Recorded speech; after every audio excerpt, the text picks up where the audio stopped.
बिल्कुल, all India Muslim personal law board के प्रवक्ता हैं एसक्यूआर इलियास जी। इलियास जी, आज जो सुनवाई हुई है कोर्ट के सामने, आपके वकीलों ने कई सारी दलीलें रखी हैं, लेकिन सरकार के वकील ने, सॉलिसिटर जनरल ने कहा कि नहीं, ये तथ्य सही नहीं है, खासतौर पर वक्फ बाय यूजर को लेकर के। अब आप क्या कहेंगे? देखिए, वक्फ बाय यूज़र के लिए की बुनियादी बात यह है कि ऐसी प्रॉपर्टी, जो प्रॉपर्टी जिस ज़माने में रजिस्ट्रेशन नहीं होता था, 200 साल पहले, 400 साल पहले, 500 साल पहले, लोग किसी ने किसी प्रॉपर्टी को वक्फ किया है, मस्जिद के लिए वक्फ किया, कब्रिस्तान के लिए वक्फ किया, तो देखा यह गया कि कोई प्रॉपर्टी जिस काम के लिए वक्फ की गई उसके इस्तेमाल में आ रही है जी। तो उसे वक्फ बाय यूज़र कहा गया। ये वक्फ का कानून में शामिल था। तो ये पूछा गया कि आपने इसके ऊपर जो राइटर लगा दिए हैं अब कि अगर कोई प्रॉपर्टी वक्फ बाय यूज़र है तो अब तक तो हम उसको मानेंगे वक्फ बाय यूज़र, लेकिन उस पर अगर डिस्प्यूट है तो वो वक्फ बाय यूज़र में नहीं होगा। दूसरी बात आपने कहा कि उसको रजिस्टर्ड करना पड़ेगा। दो मसले ये हैं कि आपने इस कानून के ज़रिए से वक्फ बाय यूज़र की हैसियत को ख़त्म कर दिया। इसकी वजह यह है कि सरकार, ये अदालत ने जानने की कोशिश की सरकारी वकील से, आप ये बताइए वक्फ बाय यूज़र पे डिस्प्यूट पहले से चला रहा उसकी बात कर रहे हैं या आइंदा भी पैदा हो सकता है, तो उस पर कोई क्लैरिटी। वैसे तो कानून में तो साफ है ना, रेट्रोस्पेक्टिव नहीं होगा, यानी कि पहले उस पर नहीं होगा, आगे से ही जो भी केस आएगा। वो भाई देखिए, असल में यही तो इस कानून का सबसे बड़ा झूठ है। पिछले नहीं होगा का मतलब ये है, अगर उस पर कोई डिस्प्यूट है नहीं है तो फिर नहीं होगा, अगर डिस्प्यूट है नहीं, अभी फिर और बात मैं कह रहा हूँ, फिर ये कहा कि वो प्रॉपर्टी को रजिस्टर्ड करवाना होगा। जब 1923 के जो कानून में भी था। नहीं, जब किसी के पास कागज़ नहीं है तो रजिस्टर करवाते तो कागज़ पूछा जाएगा आपसे, वो कहाँ से लाएंगे आप? तो इसका मतलब ये कि बुनियादी तौर पे वक्फ बाय यूज़र के कानून को ख़त्म करने की कोशिश की गई इस कानून के ज़रिए से। ये सवाल यहाँ पे ज़ेर बहस आया। दूसरा इशू ये ज़ेर बहस आया कि ये जो आप कहते हैं कि गवर्नमेंट का डिस्प्यूट है वक्फ के साथ में, तो गवर्नमेंट के डिस्प्यूट को सेटल कौन करेगा? वक्फ ट्रिब्यूनल नहीं करेगा। फिर कौन करेगा? कलेक्टर करेगा या फिर डेजिग्नेटेड ऑफिसर करेगा। डेजिग्नेटेड ऑफिसर कौन अपॉइंट करेगी? गवर्नमेंट अपॉइंट करेगी। डिस्प्यूट किसके साथ है? गवर्नमेंट के साथ में है, तो किसके हक में फैसला जाएगा? इस पर भी कोई जवाब सरकारी वकील वो तमाम सवाल हैं जो कि कोर्ट में आप लोगों के वकील उठा रहे हैं, संसद में भी जो है विपक्षी पार्टियों ने और संगठनों ने उठाए।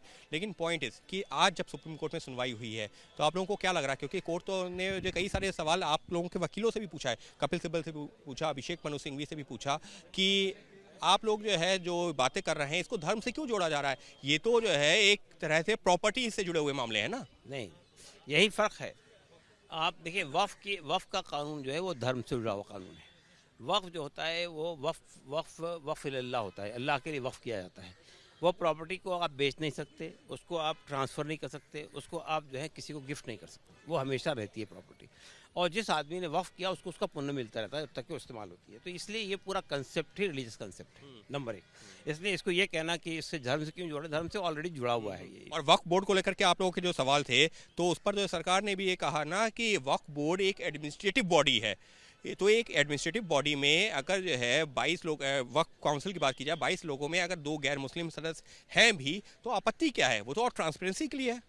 नहीं, ट्रांसपेरेंसी के लिए नहीं है। असल में सवाल ये पैदा होता है कि सिमिलर टाइप के जो इंडोमेंट हिंदू इंडोमेंट्स हैं उसमें ये शर्त लगी हुई है कि उसका मेंबर हिंदू ही होगा।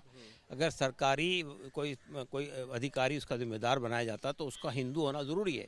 मिसाल के तौर पर कोई कमिश्नर हो, अगर कमिश्नर के पद पे कोई बैठा हुआ आदमी है वो मुसलमान है तो उसके नीचे वाले आदमी को लिया जाएगा या उससे ऊपर वाले आदमी को लिया जाएगा। जब ये प्रोविज़न आपने गुरुद्वारा प्रबंधक कमेटी में रखा है कि सिख नॉन सिख नहीं हो सकता, जब हिंदू टेम्पल में रखा है कि नॉन हिंदू नहीं हो सकता, तो फिर आप यहाँ से क्यों हटा रहे हैं? ये तो पार्टीशन है, नंबर एक बात। दूसरी बात ये कि ये जो आपने 2 मेंबर लगाए हैं, तो ये सरकार ने, तो ये कोर्ट ने जानने की कोशिश की है कि ये सिर्फ 2 पर सीमित रहेगा मामला या और भी लोग आ सकते हैं, तो उसका कोई जवाब नहीं था। इसकी वजह ये है, उन्होंने कहा हलफनामा दे दूंगा, 2 सदस्य से ज़्यादा नहीं हो सकते गैर मुस्लिम। बताऊंगा आपको मैं। देखिए, उन्होंने ये कहा कि 2 से ज़्यादा नहीं हो सकते। उन्होंने कहा इस कानून में नहीं लिखा हुआ है ये बात। कानून में पहले ये लिखा हुआ था कि जो भी मेंबर बनेगा वो मुसलमान होना शर्त थी उसकी। अब वो शर्त हटा दी आपने, तो ये कहना कि सिर्फ 2 ही होंगे, इसका क्या गारंटी? लिखा हुआ है कानून में? नहीं, कानून में ये लिखा हुआ है कि 2 मेंबर लाजमन होंगे, लेकिन बाकी लोग मुसलमान होंगे, ये नहीं लिखा हुआ है कानून के अंदर। कानून के अंदर ये लिखा हुआ है कि लोग कहाँ से आएंगे, पार्लियामेंट से आएंगे, असेंबली से आएंगे, बार काउंसिल से आएंगे, ये लिखा हुआ है। लेकिन पहले ये लिखा हुआ था कि वो मुसलमान होना। 2 ही गैर मुस्लिम अगर बात कही गई है तो इसका मतलब तो यही हो गया ना, बाकी मुसलमान ही होंगे। नहीं, ऐसा कैसा मतलब निकाला जाए? जब तक गैर मुस्लिम तो वही होगा ना जो मुसलमान जो है नहीं है। देखिए, पहली बात तो ये कि 2 नॉन मुस्लिम होंगे, ये तो हो गया। बाकी लोग मुसलमान होंगे, ये नहीं लिखा हुआ है कानून के अंदर। नॉन मुस्लिम का क्या मतलब हुआ? अरे बाकी लोग मुस्लिम? नहीं, अरे भाई देखिए, इसको आप इंटरप्रेट कर रहे हैं ना। सरकार जब इंटरप्रेट करने पे लगेगी तो कहीं ऐसा कहीं लिखा हुआ है। तो मैं ये कहना चाहूँ, देखिए असल में कानून जब बनता है तो बहुत स्पष्ट बात कही जाती है उसके अंदर। ठीक है, तो अब ऐसे में अब ऐसे में आज की जो सुनवाई हुई है इसको आप कैसे देखते हैं, क्योंकि अभी तो कल भी जारी रहेगी? आज की सुनवाई हम इससे मुतमईन है कि सरकार जो जो हमारे न्यायाधीश ने जो सवालात खड़े किए, जो सवालात पूछे, दोनों पक्षों से पूछे, हमसे पूछे, उनसे पूछे, लेकिन उन्होंने बहुत स्पष्ट तौर पर सरकारी वकील से कुछ बातें लेने की कोशिश की। कुछ बातों का जवाब मिला, कुछ बातों का जवाब नहीं मिला। मिसाल के तौर पर उन्होंने ये कहा कि मैं आपको एफिडेविट दे सकता हूँ। तो उन्होंने कहा देखिए कानून में ये नहीं लिखा हुआ है। तो एक बात, दूसरी बात ये कि देखिए वर्क बाय यूजर के सिलसिले में जो वेगनेस है वो उसको भी इसमें लाया गया। तो आप लोगों को उम्मीद है कि सुप्रीम कोर्ट जैसे आप लोग सोच रहे थे उसी तरह से सुनवाई आगे बढ़ रही है?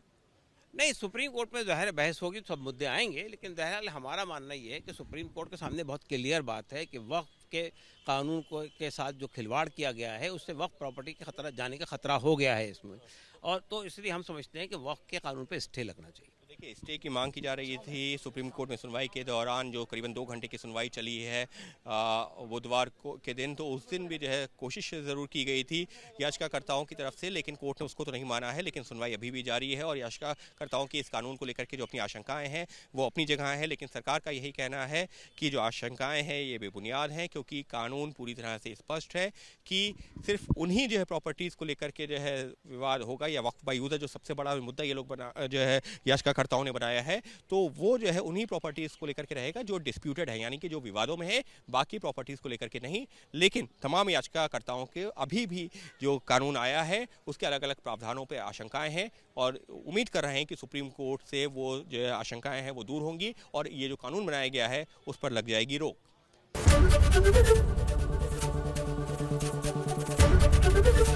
एबीपी गंगा, खबर आपकी, जुबान आपकी।